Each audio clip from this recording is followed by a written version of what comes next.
পশ্চিমবঙ্গে 6 বিধানসভা কেন্দ্রে উপনির্বাচন হয়ে গেছে গত 13ই নভেম্বর। এই 6 বিধানসভা কেন্দ্রের মধ্যে রয়েছে নৈহাটি, তালডাংরা, মেদিনীপুর, মাদারিহাট, সিতাই এবং হারোয়া।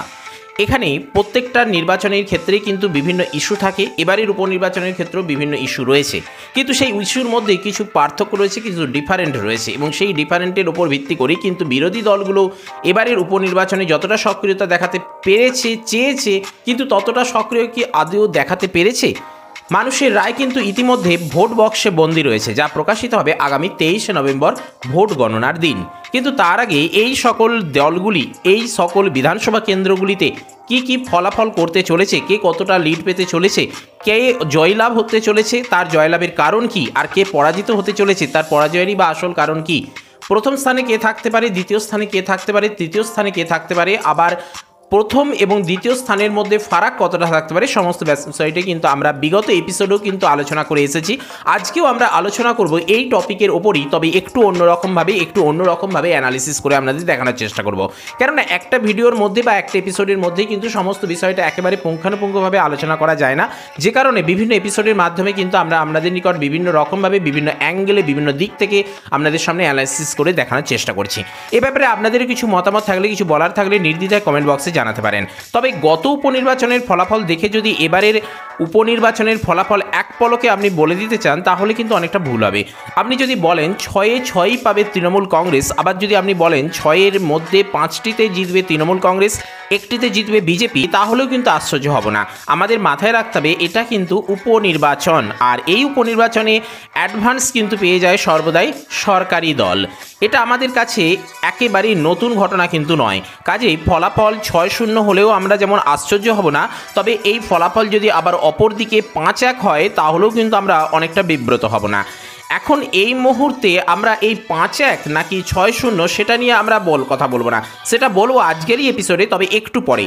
কেননা এই মুহূর্তে সকলেই কিন্তু তাকিয়ে রয়েছে 6 বিধানসভা কেন্দ্রের দিকে। সেটা এই 6 বিধানসভার আন্ডারে বা এই বিধানসভা কেন্দ্রের বাসিন্দা বা নাগরিক কিংবা ভোটারই হন, কিংবা অন্য জেলা বা অন্য বিধানসভা কেন্দ্রের বাসিন্দাই হোক। কেননা এখানের নির্বাচন কিন্তু এমন এক সময়ের প্রেক্ষাপটে হচ্ছে যেখানে দীর্ঘদিন ধরে লড়াই একটা চলেছে এবং উত্তেজনামূলক মুহূর্ত, যেখানে পুলিশ কমিশনারকে পর্যন্ত চেঞ্জ করতে হয়েছে, সেই সঙ্গে মুখ্যমন্ত্রীর সিট পর্যন্ত টলে উঠেছিল।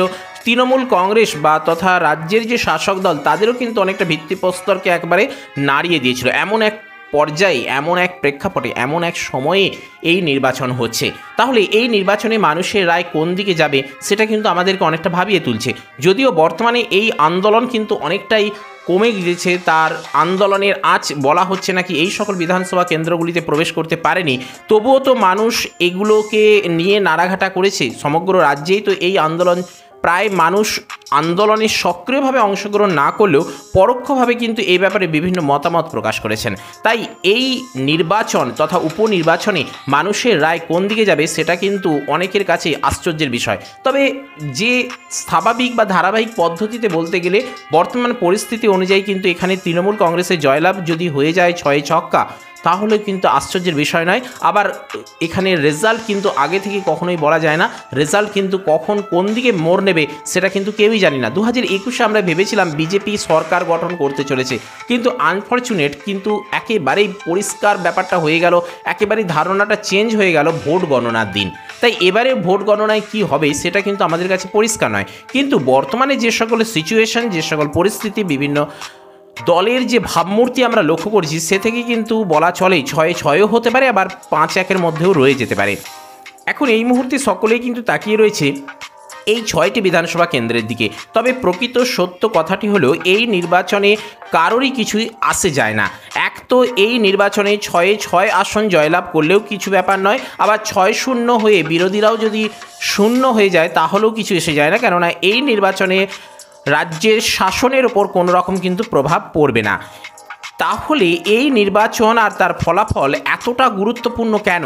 এর উত্তর হিসেবে বলা যায়, এক্ষেত্রে 9ই আগস্ট আরজিকর কাণ্ডের পর জুনিয়র ডাক্তারদের যে আন্দোলন শুরু হয়েছিল, যে আন্দোলনে বহু মানুষ পথে নেমেছিলেন, যে আন্দোলনের তীব্রতায় ব্যাপকতার সামনে পড়ে একটা সময় রাজ্য সরকার তথা তৃণমূল কংগ্রেসকে অনেকটাই সমস্যা, অনেকটাই বিব্রত, অনেকটা অপ্রস্তুত, এমনকি কিছুটা ব্ল্যাক ফুটেও কিন্তু তাদেরকে যেতে হয়েছিল বলে সকলেই মনে করছেন।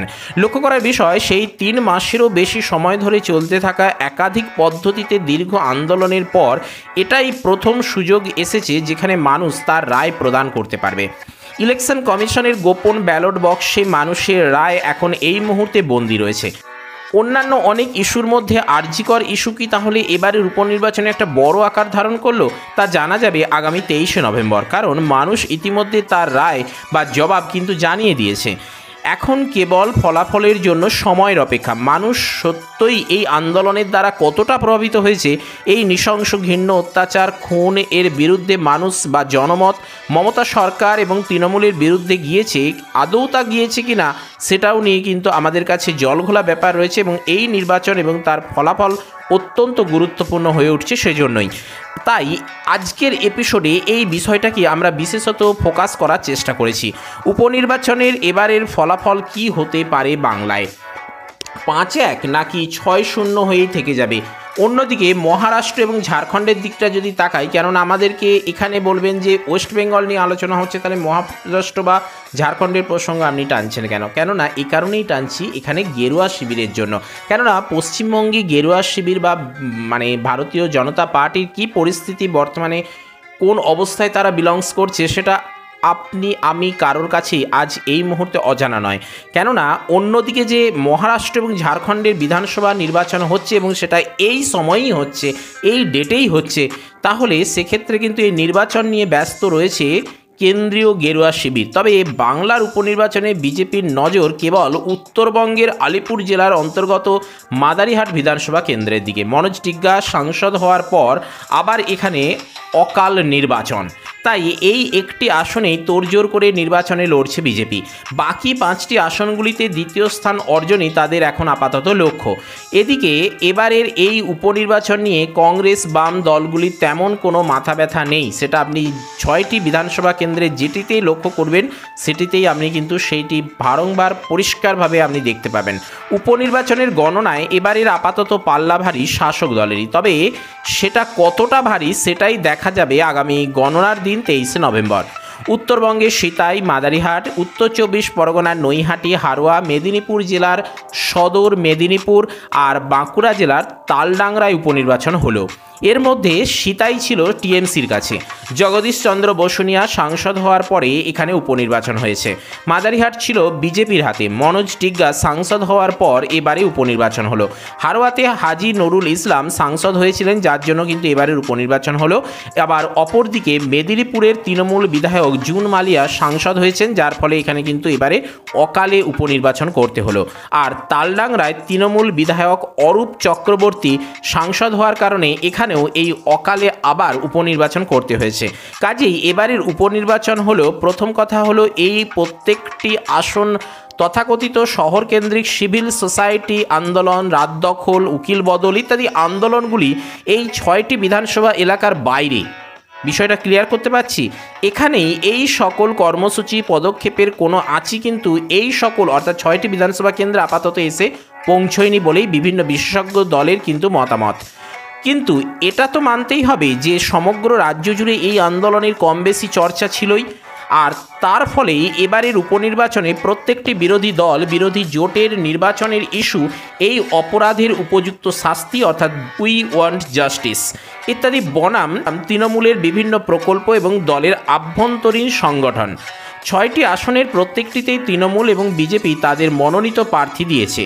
বামফ্রন্ট 5টি আসনে প্রার্থী দিয়েছে, বাকি একটি আসনে আইএসএফকে সমর্থন করছে। তবে বিজেপির স্ট্র্যাটেজি খুবই পরিষ্কার এবং সেটা হলো মাদারিহাট বিধানসভা আসনটি জেতা আর অবশিষ্ট 5টিতেই দ্বিতীয় স্থান ধরে রাখা। এর বেশি তারা এই মুহূর্তে আপাতত আশাই করছে না। আপাতত মাদারিহাট বাঁচাতে পারলেই তারা কিন্তু খুশি থাকছেন।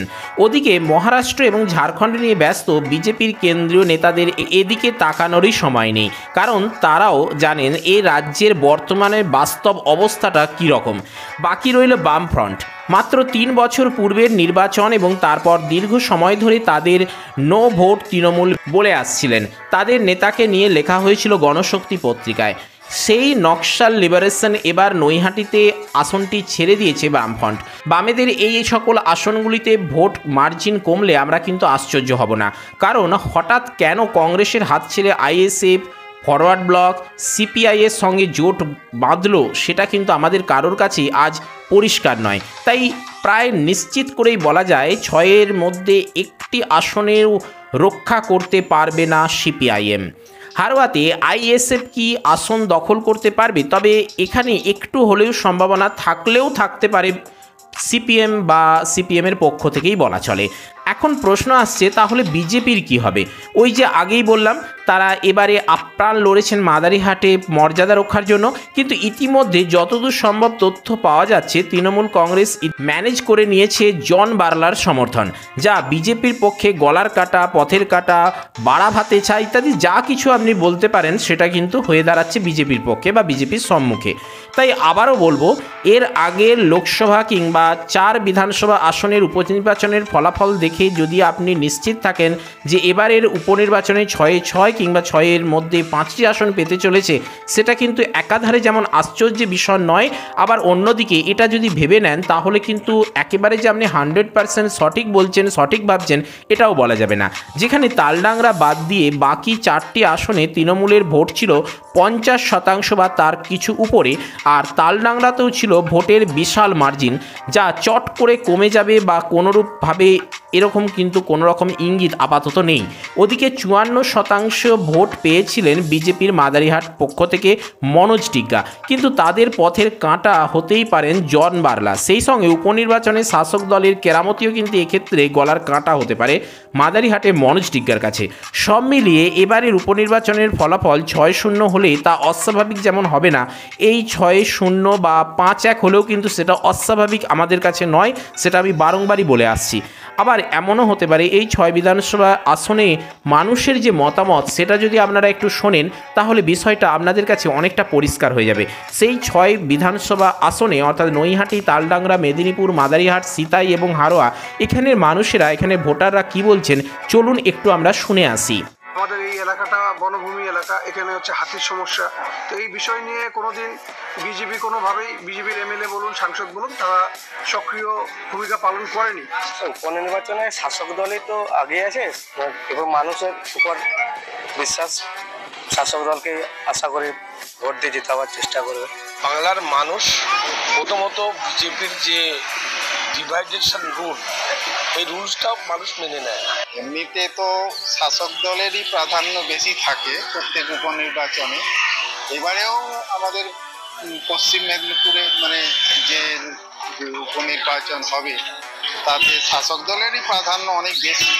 6 কেন্দ্রে আমার ধারণা তৃণমূলের পক্ষে 6-0ই হবে। তৃণমূল কংগ্রেসের তো একটা উন্নয়ন রয়েছেই, কিছু ভুল ত্রুটি থাকলেও সেগুলোকে আমার মনে হয় দলের সর্বোচ্চ নেতৃত্ব সেইগুলোকে রিকভারি করবার চেষ্টা করে। ফলাফল একদম টিএমসি এগিয়ে আছে।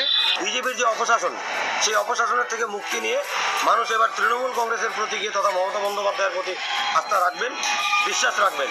তৃণমূল কংগ্রেস কিন্তু সামাজিক এবং অর্থনৈতিক দুটো উন্নয়নের দিকেই কিন্তু তৃণমূল কংগ্রেস সবসময় প্রচেষ্টা চালিয়ে যায়। পশ্চিমবঙ্গের মানুষ কি রায় দেয়, আশা করবো তারা উপনির্বাচনে শাসক দলের পক্ষে রায় দেবে। বিরোধিতা যারা আছে তারা তো কুচ্ছা অপপ্রচার ছাড়া কিছু করে না। তারা কোনো মানুষের আপদ বিপদ দুর্দিনে দেখা পাওয়া যায়। আমাদের মাননীয় মুখ্যমন্ত্রী যা কাজ করেছে, মানুষ মমতা ব্যানার্জির সাথে আছে বা আছে। এবারে কংগ্রেস নিয়ে একটু বলি, তবে পশ্চিমবঙ্গে এবারে 6 বিধানসভা উপনির্বাচনে কংগ্রেসকে নিয়ে তেমন কিছু বলার কথা নেই, কারণ বাংলা কংগ্রেস আপাতত দিল্লির নির্দেশে শুভ্র পতাকা উড়িয়ে সন্ধির ইঙ্গিত দিচ্ছে। তবে পশ্চিমবাংলার ক্ষেত্রে কংগ্রেসকে নিয়ে ব্যাখ্যা বিশ্লেষণ করা যাবে আগামী 26-এর বিধানসভা উপনির্বাচনে মোট কতটা আসন তারা তৃণমূলের সঙ্গে জোটে যাবেন, কোন কোন নিশ্চিত আসনে তারা জয়লাভ করবেন ইত্যাদি ব্যাপারে। অর্থাৎ এই প্রসঙ্গে এখন আর বিশেষ কিছু বলার কিছু নেই।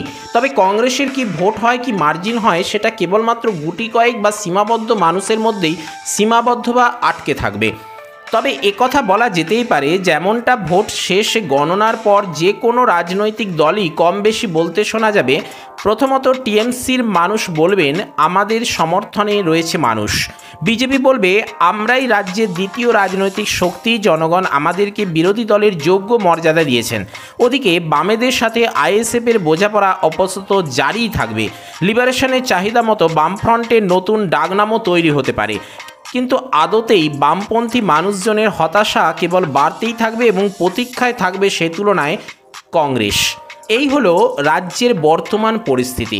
আগামী 23শে নভেম্বর ভোটের গণনা, তার জন্য আমাদেরকে অপেক্ষা করতে হবে। সেই দিনই আমাদের কাছে সমস্ত জলঘোলা ব্যাপারই থাকুক, জটিলতাই থাকুক, চিন্তাই থাকুক, টেনশানই থাকুক, কিংবা কোনো দলের হতাশা, সমস্ত বিষয়টাই কিন্তু আমাদের কাছে জলের মতো পরিষ্কার হয়ে যাবে নির্বাচন কমিশনের সেই গণনা অর্থাৎ 23শে নভেম্বর। কিন্তু তার আগে বর্তমান পরিস্থিতি, বিভিন্ন রাজনৈতিক মহল, বিভিন্ন বিশেষজ্ঞ মহল থেকে যে সকল তথ্য পাওয়া যাচ্ছে সেগুলোই কিন্তু আমরা আপনাদের সামনে বিভিন্ন এপিসোডের মাধ্যমে উপস্থাপন করার চেষ্টা করছি।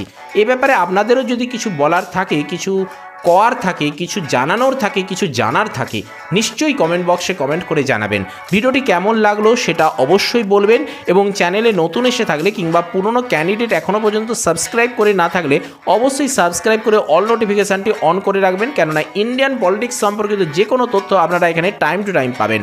তো চলুন আজ আপাতত এই পর্যন্তই। নো মোর টুডে, দেখা হচ্ছে পরের এপিসোডে। জয় হিন্দ, বন্দে মাতরম।